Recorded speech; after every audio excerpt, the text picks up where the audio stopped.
Notebook IAS आपकी सफलता है हमारा मिशन। हेलो दोस्तों, स्वागत है आपका आपके पसंदीदा यूट्यूब प्लेटफॉर्म नोट्सबुक आईएएस में।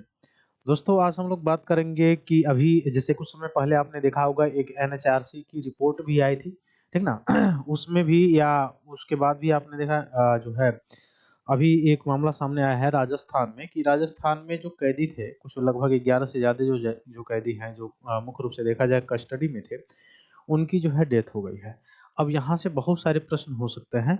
अब हालाँकि हम लोगों से अगर हम लोगों को इसमें अगर देखना हो तो हम लोगों के नज़रिए 2 ही हो सकती है कि एक जो है मेंस के रिगार्डिंग कैसे आपको इसमें से खंगालना है, निकालना है, क्या-क्या निष्कर्ष निकालना है, उसके बारे में हम लोगों को देखना होगा। कौन-कौन ऐसे पॉइंट हैं जो हम इसमें से मेंस में कोड कर सकते हैं, ठीक ना? इसमें आप लोग देखेंगे एनएचआरसी की भी भूमिका आपको दिखाई देगी, अंतर्राष्ट्रीय लेवल पर जो है यूएनएचआरसी की भी भूमिका आपको दिखाई देगी और साथ-साथ जो है नेशनल क्राइम रिकॉर्ड जो ब्यूरो है, उसकी भी भूमिका आपको दिखती हुई नज़र आएगी। और प्रीलिम से रिलेटेड अगर देखा जाए कि कौन-सा फैक्ट इसमें से आ सकता है, तो प्रीलिम से रिलेटेड 2-3 फैक्ट जो है आपको देखने को मिल सकते हैं यहाँ से। इसके अंदर जब हम लोग पढ़ेंगे तो एक तो एनसीईआरबी का जो रिपोर्ट है, डेटा है, वह आपसे जो कुछ समय पहले अभी रिलीज़ हुआ था, तो वह आपसे पूछा जा सकता है नेशनल क्राइम रिकॉर्ड जो ब्यूरो है उसका। और दूसरा जो है आपसे ये पूछा जा सकता है कि जो कस्टडी में जो हिंसा होती है या कस्टडी में जो है हिरासत में लिए गए जो लोग हैं, उनके साथ अगर दुर्व्यवहार होता है, तो उसके लिए कौन-सा ऐसा संवैधानिक प्रावधान है या लॉ में जो है ये प्रावधान है, जो इससे सीधे निषिद्ध करता है, मना करता है। तो यहाँ से पूछा सकता है, कॉन्स्टिट्यूशन से रिलेटेड भी प्रश्न आपसे पूछे जा सकते हैं कि मौलिक अधिकार में क्या-क्या शामिल हैं और उसमें आपने देखा होगा कॉन्स्टिट्यूशन जब आप पढ़े होंगे इंडियन कॉन्स्टिट्यूशन, तो उसमें देखेंगे आर्टिकल 12 से आर्टिकल जो है 35 तक, ठीक ना? 12 से 35 तक, अनुच्छेद 12 से अनुच्छेद 35 तक आपका जो है मौलिक अधिकार का पार्ट है। उसमें ही आप देखेंगे कि निजता का अधिकार, जीवन जीने का अधिकार, है ना? ऐसे स्वतंत्रता का अधिकार, ये सभी और हिरासत में लिए गए जो व्यक्ति हैं, उनके भी जो हत अधिकार हैं, उनका भी वर्णन किया जाता है। तो यहाँ पे उससे भी आप इंटरलिंक कर सकते हैं और उससे भी इंटरलिंक करके यहाँ से प्रश्न पूछा जा सकता है, ठीक है? तो यहाँ पे मैंने जो अभी पॉइंट अभी आपको बताया है, वहाँ से बहुत सारे पॉइंट जो हैं, वह क्रिएट हो सकते हैं, निकल के आ सकते हैं और इसमें से आपसे प्रश्न पूछे जा सकते हैं। तो मेन हेडलाइन तो यही है कि राजस्थान में जेल है और जेल में कस्टडी में कुछ कैदियों को रखा गया था और कैदियों को रखे जाने के बाद उसमें से लगभग 11 लोगों की मौत हो गई है। अब इसका आप देख सकते हैं एक नज़रिए से कि अभी भी जो है अगर पुलिस व्यवस्था देखा जाए उसमें भी, तो जो लोग हैं जो उसमें वर्क कर रहे हैं, इसमें मुख्य रूप से देखा जाए अभी भी उनके ऊपर जो है हिंसा का प्रभाव अभी दिखाई दे रहा है बहुत ऐसे। जैसे इसमें देखेंगे जो मुख्य रूप से ब्यूरोक्रेसी में जो बताया जाता है, तो ब्यूरोक्रेसी में जो है जो लाल बत्ती शाही जो चीज़ें चलती हैं, वह सबसे ज़्यादा इफ़ेक्ट करती हैं, है ना? और कहीं न कहीं यहाँ जो एक चीज़ ये भी बताई जाती है कि कहीं न कहीं अगर पूरे जगह पर कहीं पे मतलब हिंसा हो रहा है या कहीं पे ये सारी चीज़ें हो रही हैं, तो उसको बढ़ावा देने के लिए एक तरह से अगर किसी व्यक्ति को ज़्यादा टॉर्चर किया जाता है, तो वह निकल के ये 2 तरह से माइंडसेट बनता है। एक माइंडसेट डायरेक्ट उसका बनेगा कि हाँ, मैं कुछ नहीं किया हूँ, गलत नहीं हूँ, उसके बावजूद भी मुझे बार-बार दंडित किया जा रहा है, ऐसे किया जा रहा है, तो वह उसका प्रादुर्भाव जो है बहुत दूर तक पड़ता है और वह इस सारी गतिविधियों में संलग्न भी हो जाता है। ठीक है? तो ये चीज़ें हैं। जैसे आपने अभी कुछ समय पहले देखा कि छत्तीसगढ़ में बहुत सारे ऐसे नक्सली हैं, जिनको लाने के लिए मतलब मुख्य धारा में समाज के मुख्य धारा में लाने के लिए बहुत सारे प्रयास किए जा रहे हैं। वैसे प्रयास किए जा रहे हैं ताकि आसानी से वह मुख्य रूप से समाज की मुख्य धारा से आ जाए। लेकिन कुछ ऐसे भी उसमें हैं जो बिल्कुल वह मतलब हिंसावादी हो गए हैं, जिसके कारण जो है मुख्य रूप से जो भी सर्च ऑपरेशन वगैरह या जो भी चीज़ें वो चलाई जाती हैं वो अलग चीज़ है। लेकिन उसमें क्या पहले जो वहाँ पे वो सारी चीज़ें होती हैं जो नक्सलवाद को रोकने के लिए जो कदम उठाए गए थे, क्या उसमें डायरेक्ट मतलब एनकाउंटर से ही उसको रोका जा सकता है? नहीं, ऐसा नहीं है। बल्कि उसमें आपने देखा होगा कि एक आईपीएस ऑफिसर थे, उनकी भी वहाँ पे मुख्य भूमिका आपको दिखाई दी होगी कि वो जाके वहाँ से उनमें संलग्न के उन होके और उनके जो वहाँ के आदिवासी हैं, उनका क्या मुख्य रूप से दुःख दर्द है, ये जानकर और तब उनके बिहेव को समझ के उनके अनुसार कार्य करना, ये भी एक तरह से जो है आप देख सकते हैं कि वहाँ उनको मुख्य धारा में लाने का या उनका जो ब्रेन वॉश अगर भी किया गया हो कभी, तो वह मुख्य रूप से वह उस धारा से को छोड़ के मुख्य धारा में आ सकते हैं। तो ऐसा नहीं कि और देखिए जो कस्टडी में लिया जाता है या मुख्य रूप से देखा जाए हिरासत में किसी व्यक्ति को लिया जाता है। तो 2 तरह से हिरासत में लिया जाता है। एक जो लिया जाता है यूएपीए के तहत जो है लिया जाता है, उसमें आप देखेंगे कि निवारक जो हिरासत होता है, उसमें अगर आप देखेंगे तो विदिन 180 डेज़ उसमें ऐसे अगर सामान्यतः देखा जाए तो मतलब 90 डेज़ के आस-पास होता है, लगभग 3 महीने तक हिरासत में कोई व्यक्ति किसी व्यक्ति को जो है हिरासत में रखा जा सकता है। उससे ज़्यादा दिन का अगर हिरासत में आपको रखना हो तो मुख्य रूप से क्या करना पड़ेगा, उसके लिए एक कमेटी बनेगी, अध्यक्ष उसके होंगे और तब वह कमेटी निर्णय लेगी, उसके बाद से उसको बढ़ाया जा सकता है, ठीक ना? और निवारक निरोध वाले में। लेकिन ऐसे सामान्य कानून में क्या होता है, सामान्य कानून में अगर कोई पुलिस या कथम कोई भी जो है मतलब गिरफ्तार अगर करता है, अरेस्ट करता है, तो उसको पहले वारंट दिखाना पड़ता है, वारंट बताना पड़ता है कि आपको किस जुर्म में जो है गिरफ्तार किया जा रहा है। और दूसरा चीज़ ये भी किया जाता है कि आने-जाने के समय को छोड़ के 24 घंटे के विदिन 24 आवर्स 24 घंटे के अंदर मजिस्ट्रेट के सामने, न्यायपालिका के सामने उस जो हिरासत में लिया गया व्यक्ति है, उसको उपस्थित कराया जाता है ना? तो दंड देने का जो कार्य है, वह किसका है? न्यायपालिका का है।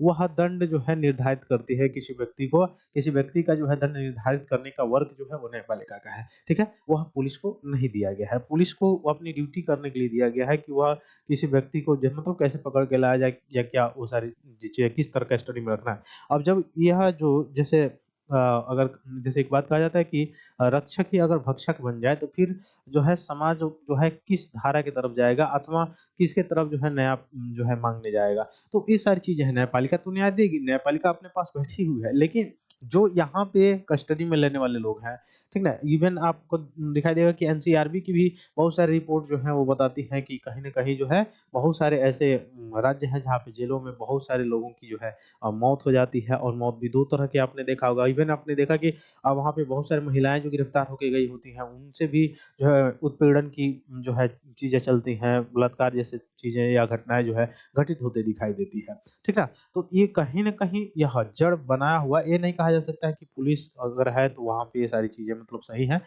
तो ये जड़ बनाई हुई थी। इसको मुख्य रूप से इसको हम लोग एक्सप्लेन करते हैं क्या-क्या चीज़ें हैं इसमें, है ना?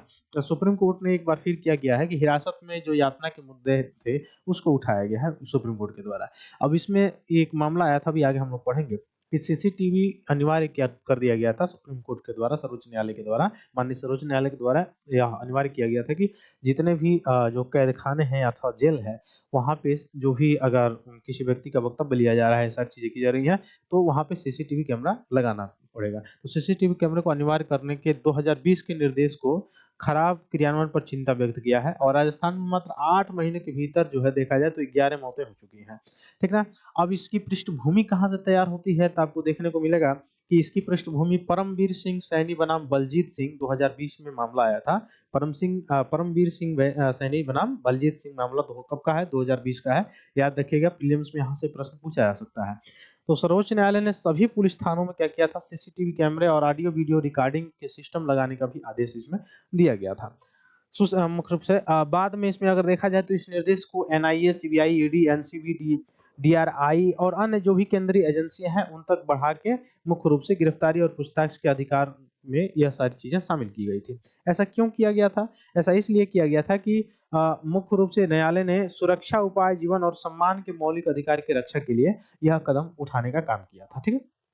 और आगे बढ़ने से पहले मैं बता दूँ कि अगर आप जो है बीपीएससी 71वीं के मेंस के पेपर में मेंस की परीक्षा में आप बैठने वाले हैं, प्रीलिम्स आप क्वालीफाई कर चुके हैं, तो आपका अगला स्टेप जो है मेंस है और उसके आगे वाला जो है पर्सनैलिटी टेस्ट होता है। तो उसके लिए जो है मेंस मेंटरशिप प्रोग्राम 2025-26 के लिए जो है यानी 71वीं बीपीएससी के लिए मुख्य रूप से लॉन्च हो चुका है और 90 दिन का 90 दिवस का अगर देखेंगे तो यह मुख्य रूप से मेंटरशिप प्रोग्राम है। जिसमें सभी सुविधाएँ आपको मिलेगी, मेंटर भी मिलेंगे, ज़्यादा एक्सपीरियंसेस जो हैं लोग हैं वो भी आपको इसमें देखने को मिलेंगे, जो आपको पर्सनली गाइड जो है करने का भी काम करेंगे। ठीक है? तो आप चाहें तो इसमें जुड़ सकते हैं। इसका फ़ी जो है मुख्य रूप से 14,999 है ऑफलाइन में और बोथ लैंग्वेज में है मतलब हिंदी और इंग्लिश दोनों लैंग्वेज में है। अगर पहले मुख्य रूप से इसमें एक छूट भी दी गई है कि 50 पहले स्टूडेंट होंगे, तो उनके लिए 11,999 जो है प्राइस रखी गई है। ठीक ना? तो आप दिए गए नंबर पे कांटेक्ट कर सकते हैं। 1 दिसंबर से जो है यह शुरू हो जाएगा, ठीक है? तो इसको थोड़ा-सा आप लोग अगर जो लोग भी मेंस देना चाह रहे हैं, मेंस देने वाले हैं, तो बिल्कुल जुड़ सकते हैं इसमें, ठीक है। अब देखिए हिरासत में हिंसा का मतलब क्या होता है? हिरासत मतलब किसी व्यक्ति को कस्टडी में अगर रखा गया है, तो कस्टडी में रखने के बाद अगर उस पे कोई अत्याचार, बलात्कार या मुख्य रूप से अगर कोई कृत्य किया जाता है या कोई ऐसी चीज़ें कर दी जाती है जिसके चलते वह उस व्यक्ति का डेथ हो जाता है, अंग भंग हो जाता है, तो ये सारी चीज़ें जो है वह यानी किसी तरह से न्यायिक हिरासत में अगर किसी व्यक्ति को या पुलिस कस्टडी में अगर दिया गया है और वहाँ पे उसके साथ ऐसा कोई कृत्य हो जाता है, तो वह मुख्य रूप से क्या होगा? वह मुख्य रूप से क्या कहा जाएगा? हिरासत में उसको हिंसा कहा जाएगा, है ना? अब देखिए इसके लिए कुछ प्रावधान भी आपको दिखाई देंगे जो भारतीय न्याय संहिता भारतीय नागरिक सुरक्षा जो संहिता 2023 में बीएनएसएस जो लागू किया गया उसमें भी आपको देखने को मिलेगा। जैसे पुलिस हिरासत पूछताछ के लिए 15 दिन की बात इसमें कहा गया है। न्यायिक हिरासत जैसे जमानत या सजा पूरी होने तक जेल में हिरासत जो है इस हिरासत के या यातना, हमला, उत्पीड़न मामले में जो है हिरासत के दौरान जो होने वाली मौतें हैं, इस सभी को इसमें शामिल किया गया है बीएनएसएस में। अब क्या ये जो यातना जो हिंसा चल रही है, क्या आज से चल रही है? तो ये भी सही नहीं है।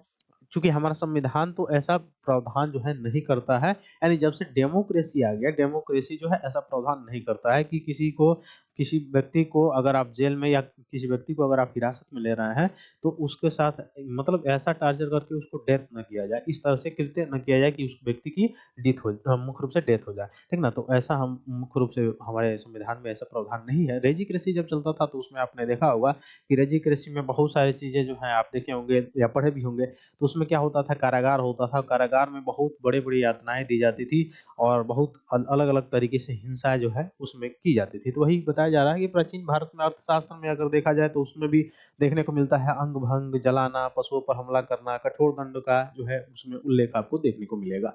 मध्यकालीन भारत में भी अगर आप देखें तो मुगल कालीन जो शरीयत कानून था उसमें भी कठोर शारीरिक दंड का प्रावधान इसमें दिया गया था, है ना? ब्रिटिश शासन में हालाँकि किसी भी व्यक्ति को सम्मान के साथ जीना अथवा किसी भी व्यक्ति को शारीरिक रूप से जो है सही जो भी उसका शारीरिक जो ढांचा है उस तरह से मुख्य रूप से हेल्दी रहना वह उसका मुख्य रूप से क्या है अधिकार है और एक तरह से मानवाधिकार भी इसको कहा जा सकता है। तो कहीं न कहीं ये मानवाधिकारों का उल्लंघन भी अगर मुख्य रूप से हिरासत में लिए जाने के बाद अगर उन व्यक्तियों का डेथ हो जा रहा है और अननेचुरल डेथ हो रहा है, तो ये कहीं न कहीं मानवाधिकार का भी क्या है उल्लंघन का ये टॉपिक आ जाता है ना? तो ब्रिटिश शासन में देखेंगे आप तो पुलिस अधिनियम आया था 1861 का जिसमें दमनकारी पुलिस व्यवस्था स्थापित की गई थी। अब ऐसा क्यों किया गया था? तो हिस्ट्री आप पढ़ेंगे तो आपको पता चलेगा कि ऐसा इसलिए किया गया ताकि जितने रिवॉल्यूशनरी हो रहे हैं, जितने क्रांतिकारी जो अंग्रेजी सरकार का विरोध कर रहे थे, उनकी आवाज़ों को दबा दिया जाए, फिर कोई दूसरा जो है ना बोले और ब्रिटिश शासन जो है वैसा निरंतर चलते रहे, है ना? ये ऐसा इसलिए यह एक्ट उस तरह से औपनिवेशिक शासन काल में उस तरह के एक्ट पारित किए गए थे। फिर राजनीतिक कैदियों और आम बंदियों दोनों को यातना, भुखमरी और क्रूर दंड का भी सामना करना पड़ता था। कारागार अधिनियम 1894 में भी मुख्य रूप से देखा जाए तो वही प्रावधान था जो आज भी प्रभावशाली है। यानी जेल अधिकारियों को जो जेल में अधिकारी होते थे उनको व्यापक अधिकार दिए गए थे। ठीक ना? फिर आज़ादी के बाद अगर हम देखेंगे तो औपनिवेशिक काल के जो पुलिसिंग मॉडल था, उसको न्यूनतम सुधार के साथ हमने अभी बरकरार ही रखा। सीआरपीसी, आईपीसी ये सभी रखा गया था। हालाँकि अब जाके 2023 में आप देखेंगे कि उसका जो है औपनिवेशिक काल का जो कानून था, उसको चेंज करके बीएनएसएस वगैरह ये सारी चीज़ें जो है, ये मुख्य रूप से बदलाव किए गए हैं। तो पुराने कानून कमज़ोर जवाबदेही और सीमित आधुनिकीकरण के कारण हिरासत में हिंसा जारी रही थी, है ना? और पहले की जो एक पुलिस मॉडल हो जाती थी, जो जो ब्यूरोक्रेट की जो मॉडल होती थी, उसमें क्या होती थी कि मतलब जनता की सेवा के लिए नहीं, मुख्य रूप से जनता में हीरो बनकर मतलब एक एक हीरो के जैसे मतलब दिखाना है। वो भी हीरो मतलब पॉजिटिव हीरो नहीं कि जनता की सेवा के लिए, मतलब इस तरह का है हीरोबाज़ी मतलब दिखाना है कि आई एम मतलब सबसे ऊपर, सबसे टॉप का व्यक्ति है, उस तरह का। ठीक ना? तो वो सारी चीज़ है। तो न्यूनतम डेटा में अगर देखा जाए 2023-24 में एनएचआरसी की मुख्य रूप से रिपोर्ट है, तो न्यायिक हिरासत में मृत्यु 2346 मामले आए हैं और पुलिस हिरासत में देखा जाए तो लगभग 160 ऐसे मामले हैं जहाँ पे लोगों की डेथ हो चुकी है। ठीक है? तो ये सारी चीज़ें हैं। ठीक? फिर आगे अगर आप देखेंगे तो हिरासत में हिंसा को कैसे नियंत्रित किया जाए? अब बात आती है कि किस तरह से नियंत्रण इसका किया जाए। तो संवैधानिक रूप से भी इसका नियंत्रण है। संविधान भी इसमें मुख्य रूप से नियंत्रण के लिए बात कहता है। इसमें उपाय आप देखेंगे संवैधानिक उपाय तो अनुच्छेद 21 में डायरेक्ट कहा गया है कि यातना से मुक्ति सहित जीवन और स्वतंत्रता की रक्षा जो है आर्टिकल 21 करता है। आर्टिकल 20 सब क्लास 1 आप पढ़ेंगे तो पूर्वव्यापी दंड पर प्रतिबंध लगाने वाला काम करता है। यानी पहले वाला अगर कोई कृत्य है, उसके लिए अब के कानून उस पे लागू नहीं किए जाएँगे, है ना? तो ये ह मुख्य रूप से या किसी व्यक्ति को दोबारा सज़ा नहीं दिया जाएगा, यानी दोहरे दंड से भी बचाव करने की बात करता है। फिर आर्टिकल 20 का सब क्लास 3 अगर आप पढ़ेंगे तो उसमें आत्मदोष सिद्ध और बलपूर्वक स्वीकारोक्ति से सुरक्षा प्रदान करने का भी काम करता है। यानी हमारा संविधान डायरेक्ट कहीं न कहीं पहले से ही हमारे संविधान जो मुख्य रूप से वेदता थे, जिन्होंने संविधान का निर्माण किया, वो पहले से इस बात से परिचित थे, इसलिए उन्होंने चूँकि परिचित इसलिए थे कि वो सभी लोग उसमें शामिल थे जो लोग स्वतंत्रता आंदोलन की लड़ाई जिन्होंने लड़ी थी। तो वह शुरू से ही वह सारी चीज़ें जो ब्रिटिश गवर्नमेंट के द्वारा जो एक्ट जो पुलिसिंग व्यवस्था थी, वह उस चीज़ों को झेले हुए थे, जिसके कारण उनके पास अनुभव था, इसलिए ये सारी चीज़ों को हमारे संविधान में बनाने में बहुत ज़्यादा मददगार जो है सिद्ध हुआ। तो उसमें आप देखेंगे आर्टिकल 20(3) में डायरेक्ट कहा गया है कि किसी व्यक्ति को आत्मदोष सिद्ध करने के लिए या बलपूर्वक स्वीकार करने के लिए कि नहीं तुम हम ही हाँ मतलब ऐसे अभी होता है, आपने देखा ऐसा ऐसा नहीं कि पूर्णतः 0 लेवल पर अगर आप देखेंगे तो पूर्णतः समाप्त हो गया, नहीं, ऐसा नहीं है।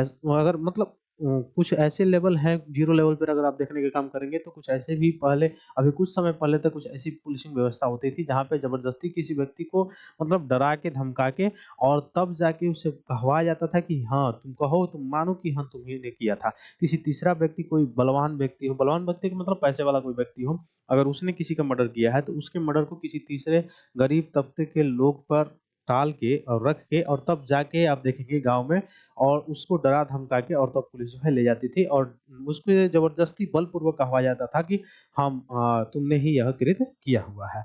तो इसके बावजूद भी ये मतलब आर्टिकल 20(3) का उल्लंघन भी बहुत बार हुआ है एज़ ए लोकल लेवल पे क्योंकि नागरिक जब जागरूक नहीं होंगे, जब नागरिक जागरूक नहीं होंगे, नागरिक चूँकि संविधान क्या है, एक विषय नहीं है। संविधान एक केवल पढ़ने वाला विषय नहीं है, बल्कि संविधान को जानना प्रत्येक नागरिक का अधिकार है और प्रत्येक जो भारतीय नागरिक हैं, वह उनको जानना ही चाहिए कि हमारा संविधान क्या है।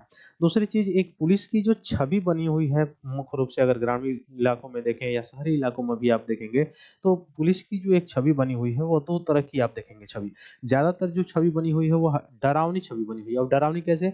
ज़्यादातर अगर आप देखेंगे, जैसे जब आप छोटे होंगे, तो उस समय देखेंगे कि मतलब छोटे बच्चों को आप देखे होंगे गाँव में या बचपन में जब आप गाँव में रह रहे होंगे तो देखे होंगे कि जब कोई छोटा बच्चा रोता होगा या ज़्यादा जब बच्चे मतलब मुख्य रूप से शोरगुल करते हैं या बदमाशी करते थे, तो घर के जो गार्जियंस इवन हैं, वह उस समय क्या करते थे गार्जियन डायरेक्ट यही बात कहते थे कि अभी पुलिस आ रही है या पुलिस आ रही है और बच्चे क्या हो जाते थे, डर जाते थे। इसका मतलब पुलिस का जो छवि है, वह किस तरह से वह क्रिएट किया गया था और खुद खुद क्रिएट जो है स्वयं रूप से पुलिस ने ये किया भी था। ऐसे-ऐसे कुछ कृत्यों को करके किया था, जिसमें आप देखेंगे कि पुलिस ही वह हिंसात्मक कार्य कर रही थी, जो हिंसात्मक कार्य किसी चोर डाकू को करना चाहिए, है ना? तो वो चीज़ें आपको देखने में इसीलिए छवि लोगों के अंदर वही बैठ गई और जिसके कारण अभी तक भी आप कुछ ऐसे इलाकों में चले जाएँगे जहाँ पे केवल पुलिस के नाम लिया जाता है, तो लोग वहाँ के डर जाते हैं कि हाँ, पुलिस आ रही है, क्या बात है भाई, क्यों? तो डर के हिसाब से देखती है, एक दूसरे नज़रिए से देखती है पुलिस को, है ना?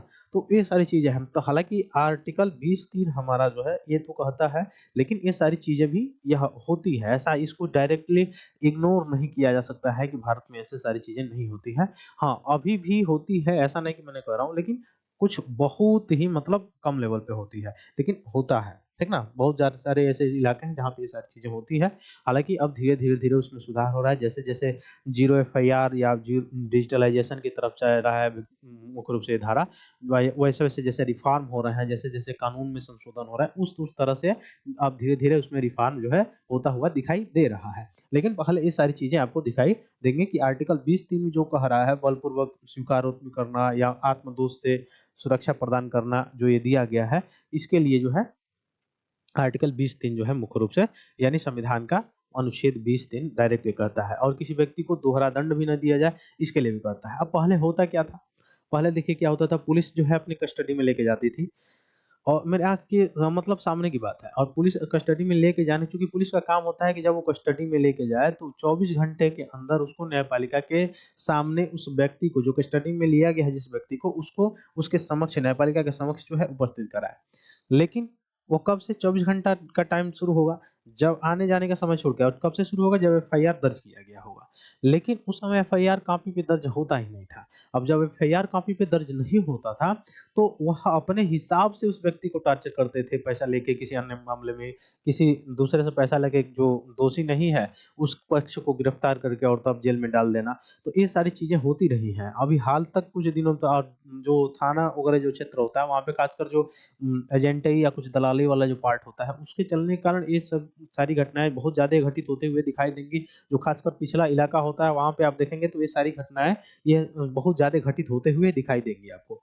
ऐसा इसलिए क्योंकि वहाँ पे चूँकि वो लॉ सभी व्यक्ति को एक तो लॉ नहीं मालूम है, एक संविधान का जो अपना जो है अधिकार है, वो भी बहुत लोगों को नहीं पता है। तो इसीलिए जो संविधान है, वह ये नहीं कि केवल पुस्तक है, हम केवल पुस्तक के रूप में पढ़ें, बल्कि संविधान को जानने का सबको हक होना चाहिए, सबको अधिकार है और सभी लोग मुख्य रूप से जान सकते हैं। इसीलिए आपने देखा कि 2015 से गवर्नमेंट जो है 26 नवंबर को क्या मनाना शुरू कर दी, चूँकि 26 नवंबर को ही संविधान बनकर तैयार हुआ था, इसलिए 26 नवंबर को संविधान दिवस के रूप में मनाना शुरू कर दिया, है ना? तो हालाँकि पहले यानी 2015 से पहले नहीं मनाया जाता, सेलिब्रेट नहीं किया जाता था, ठीक है? तो और डिजिटल रूप से भी आज के ज़माने में अगर देखेंगे तो डिजिटल एक तरह से हेल्प भी किया है। कैसे हेल्प किया है कि डायरेक्ट अगर कोई पुलिस वाला या कोई ऐसा कर्मचारी अगर घूस माँग रहा है, तो डायरेक्ट उसको क्या कर लिया जा रहा है, डिजिटल रूप से उसका रिकॉर्ड करके डाल दिया जाएगा। या अगर कोई ऐसा कृत्य बलपूर्वक किया जा रहा है, तो उसको रिकॉर्ड करके डाल दिया जाएगा। तो एक इससे थोड़ा-सा ये सारी चीज़ें बची बची हुई हैं और कुछ जो डिजिटलाइज़ेशन हुआ उसके कारण जो है कुछ लोग जो है जो मतलब पढ़े-लिखे भले कम हैं लेकिन डिजिटल रूप से उस चीज़ों को ज्ञान उनके पास पहुँच चुका है कि हाँ, ये सारी चीज़ें हैं, ये हमारे साथ होता था तो ये गलत था। ठीक ना? इस ये मेरा अधिकार है। तो कुछ लोगों के पास ये भी जानकारी जो है पहुँच चुकी है। अब देखिए कानूनी सुरक्षा उपाय क्या है? तो कानूनी सुरक्षा उपाय में आप देखेंगे भारतीय न्याय संहिता 2023 का है। उसमें बताया गया है कि अपराध स्वीकार करने के लिए चोट पहुँचाना या गंभीर चोट पहुँचाने पर दंड का प्रावधान इसमें दिया गया है। ठीक ना? अगर बीएनएसएस 2023 में भी कहा गया है कि गिरफ्तारी और हिरासत के दौरान प्रतिक्रियात्मक सुरक्षा उपायों को अनिवार्य करना इसमें शामिल किया गया है। फिर भारतीय साक्ष्य अधिनियम जो 2023 है, उसमें बताया गया धमकी, दबाव या प्रलोभन के तहत अगर की गई जो अगर कोई स्वीकृति है या एक्सेप्ट किया गया है, तो वो क्या हो जाएगा? अमान्य हो जाएगा। ठीक है? ये सारी चीज़ें। फिर अंतर्राष्ट्रीय सुरक्षा उपाय भी आपको देखने को मिलेगा। संयुक्त राष्ट्र का चार्टर है 1945 का, इसमें आपको देखने को मिलेगा कि कैदियों के साथ मानवीय व्यवहार जो है, उसके आदेश यह देता है। फिर मानवाधिकार की सार्वभौमिक घोषणा है 1948 का, यह भी यातना और पूर्व व्यवहार पर प्रतिबंध लगाने का काम करता है। और आईसीसीपीआर आईसीसीपीआर यह भारत द्वारा 1979 में अनुसमर्थित था और इसमें भी हिरासत में सम्मान और सुरक्षा की रक्षा करना यह मुख्य रूप से प्रावधान करता है। तो इनके मुख्य रूप से ये सारी चीजें का प्रयोग किया जा सकता है। फिर आप देखेंगे कि भारत का लॉ कमीशन जो है उसकी 273वीं रिपोर्ट जो 2017 में आई थी, उसमें उसके द्वारा बताया गया था कि यातना के विरुद्ध जो संयुक्त राष्ट्र का कन्वेंशन है उसकी पुष्टि किया जाए और समर्पित यातना विरोधी कानून बनाने की सिफारिश यह मुख्य रूप से विधि आयोग के द्वारा किया गया था। ठीक ना? फिर महत्वपूर्ण और घोषणाएँ की गई है जैसे डीके बसु बनाम पश्चिम बंगाल राज्य 1997 का मामला है। इसमें बताया गया था कि गिरफ्तारी हिरासत पर दिशा निर्देश निर्धारित किए गए थे और तृतीय डिग्री विधियों पर भी लोग मुख्य रूप से स्टॉप लगाई गई थी, रोक लगाई गई थी, है ना?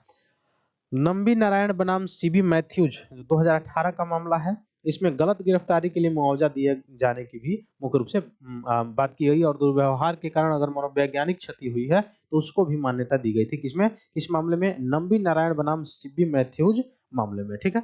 अब चूंकि भारत में हिरासत में हिंसा रोकने में चुनौतियां क्या हैं? तो चुनौतियों में आप देखेंगे तो कमजोर कानूनी ढांचा है, जैसे यातना की कोई स्पष्ट कानूनी परिभाषा नहीं है, औपनिवेशिक कानून जो कारागार अधिनियम 1894 है या पुलिस अधिनियम 1861 है वो अभी भी जारी है। यातना निवारक जो निवारण जो विधेयक है वो निरस्त, लेकिन कोई समर्पित यातना विरोधी कानून अभी तक नहीं है। फिर खराब खराब जवाबदेही भी रिस्पॉन्सिबिलिटी भी आपको देखने को मिलेगा। यानी बीएनएसएस को अगर देखा जाए तो अधिकारियों पर मुकदमा चलाने के लिए पूर्व अनुमति की इसमें आवश्यकता है और पूर्व अनुमति की आवश्यकता है तो 60 घाट इसमें बैठ जाता है। फिर विलंबित और गैर स्वतंत्र जांच, अत्यंत कम दोषसिद्ध दर, ये सारी चीजें। औपनिवेशिक पुलिस संस्कृति में देखेंगे तो दबाव मानसिकता बनी हुई है और तृतीय डिग्री विधियों का भी मानकीकरण है। ये सारी चुनौतियां। फिर क्षमता की कमी, भ्रष्टाचार ज्यादा है, फोरेंसिक वैज्ञानिक जांच उतने बड़े लेवल पर जो है नहीं है या पर्याप्त प्रशिक्षण है। फिर जानकारी के लिए शॉर्टकट के रूप में ज़्यादा यातना का ही उपयोग किया जाता है। यानी एविडेंस जुटाने से अच्छा कि उसको मतलब प्रताड़ित करके और तब उससे जो है निकलवा लिया जाए एविडेंस। तो इस तरह का मतलब प्रयोग ज़्यादा किया जाता है। फिर एसएचओ आधारित पदानुक्रम जो है वह मुख्य रूप से क्या करता है, भ्रष्टाचार दुर्व्यवहार को बढ़ावा देता है। एसएचओ हो गया, दरोगा जो मुख्य लेवल के होते हैं लोग। विलंबित न्याय और कमजोर निगरानी, यानी एक तो धीमी और अदालतें और विलंबित चिकित्सा रिपोर्ट, यह भी मुख्य कारण है। एनएचआरसी की सिफारिशें जो है वह सलाहकारी है, बाध्य है नहीं। अगर बाध्य रहती तो एनएचआरसी चूंकि सब जगह पहुंच जाता, और सब जगह पहुंच जाता तो फिर ये दिक्कत हो जाता। फिर सीसीटीवी अनुपालन जो है अभी भी खराब बना हुआ है। कई कई जगह जो है सीसीटीवी तो लग गए हैं, लेकिन सीसीटीवी जो है वह उस हालत में है जिस हालत में जो है मुख्य रूप से जेल का जेल खाना भी नहीं है। तो कानून में हिरासत में हिंसा को परिभाषित करना और यूएनसीएटी की जो पुष्टि करना, यह मुख्य रूप से उपाय उठाना होगा। और भी संवैधानिक उपाय उठाना होगा, प्रौद्योगिकी के माध्यम से पारदर्शिता लाना होगा, पुलिस जो क्षमता है उसको बढ़ावा देना होगा। ये मुख्य रूप से ये सारी चीजें, ऐसा कृत्य पुलिस को अपना जो है फॉर्म, अपना मुख्य रूप से एक चेहरा बनाना होगा, जिस तरह से जो एज ए पर्सन हो या एज ए अगर कोई पीपल हो या नागरिक हो, उसके अंदर ये डर की भावना न रहे कि हाँ, मतलब सहयोग की भावना रहे कि हाँ, सहयोग से अगर कोई गलत कृत्य हो रहा है, हिंसा हो रहा है, तो उसको रोका जा सके, है ना? तब कहीं न कहीं लोगों का ट्रस्ट जो है या मुख्य रूप से इन पे बना रहेगा।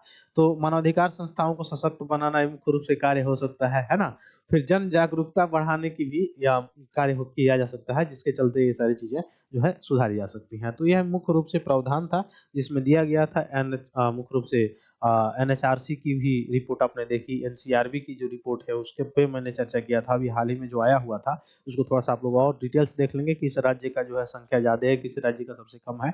तो ये सभी चीज़ें ऑन द होल पे अगर देखने को मिला तो यहाँ पे ये सारी चीज़ें देखने को मिल रही हैं। खासकर महिलाओं की बात करें तो महिलाओं का भी जो है अगर देखेंगे तो उसमें भी जो हिरासत में महिलाएँ हैं उनके साथ भी दुर्व्यवहार करना, उसमें उनकी प्रेगनेंसी हो जाना, ये सारी चीज़ें करना, ये भी सबसे बड़ा जो है कंसर्न बना हुआ है। तो ये सारी चीज़ें हैं, फिर इसमें रिफ़ॉर्म करने की ज़रूरत है बहुत बड़े लेवल पे, तब जाके जो है, और इसमें पुलिस जो है इसमें भी रिफ़ॉर्म करने की सबसे बड़ी ज़रूरत है। तो फिर मिलते हैं हम लोग अपनी अगली क्लास में, तब तक के लिए बहुत-बहुत धन्यवाद दोस्तों। जय हिंद। हेलो दोस्तों, नोट्सबुक आईएएस आपकी सफलता है हमारा मिशन के तहत लाया है बेहतरीन टेस्ट सीरीज का कलेक्शन, जिसमें यूपीएससी और स्टेट पीसीएस के प्रीलिम्स और मेंस के टेस्ट सीरीज उपलब्ध है, वो भी लोएस्ट प्राइस में। तो आप आज ही अपनी सफलता की दिशा में आगे बढ़ने के लिए हमारे टेस्ट सीरीज सेंटर दिल्ली के मुखर्जी नगर और प्रयागराज के सिविल लाइंस के सेंटर पर जाकर टेस्ट सीरीज परचेस कर सकते हैं। आप अगर ऑनलाइन टेस्ट देना चाहते हैं तो आप डिस्क्रिप्शन में दिए गए लिंक द्वारा आप हमारे ऐप को प्ले स्टोर के माध्यम से डाउनलोड कर ऑनलाइन टेस्ट सीरीज परचेस करें और अपनी तैयारी को और मजबूत बनाएं। अन्य जानकारी के लिए आप दिए गए नंबर पर कॉल भी कर सकते हैं।